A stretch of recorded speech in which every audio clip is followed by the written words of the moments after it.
एक काळ होता जेव्हा भगवान सूर्य आपल्या पत्नीसोबत म्हणजेच संज्ञा मातेसोबत सुखाने राहत होते. परंतु सूर्याचे तेज इतके प्रखर होते की संज्ञा ते सहन करू शकत नव्हती. त्यामुळे तिने आपल्या सावलीला म्हणजेच छायेला आपल्यासारखे रूप देऊन सूर्याजवळ सोडले आणि तपश्चर्येसाठी निघून गेली.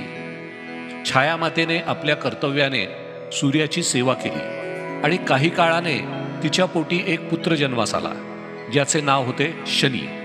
शनी जन्मताच तपस्वी आणि कठोर होते. त्यांच्या जन्माच्या वेळी छायादेवीने कठोर तप केले होते आणि त्यामुळे शनी जन्मताच काळे आणि गंभीर स्वरूपाचे झाले. सूर्यदेवानी जेव्हा शनीला पाहिले तेव्हा त्यांनी त्यांच्या रूपावरून त्याला तुच्छ लेखले. ही गोष्ट शनीलाही दुःखदायक वाटली. तेव्हा शनिदेवाने कठोर तपश्चर्या केली आणि ब्रह्मदेवाकडून विशेष वरदान प्राप्त केले की त्याची दृष्टी ज्या व्यक्तीवर पडेल त्यावर त्याचा प्रभाव होईल. शनिदेव म्हणजे कर्मफलदाता. ते कोणावरही अन्याय करत नाहीत, परंतु प्रत्येकाला त्यांच्या कर्मानुसार फळ देतात. म्हणूनच त्यांना न्यायाचा देव मानले जाते. शनिदेवाची आराधना केल्याने जीवनातील अडथळे दूर होतात, शत्रूंचा नाश होतो आणि शांती प्राप्त होते.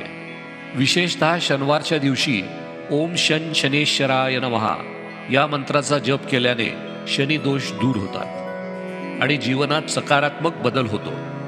शुभम भवतु.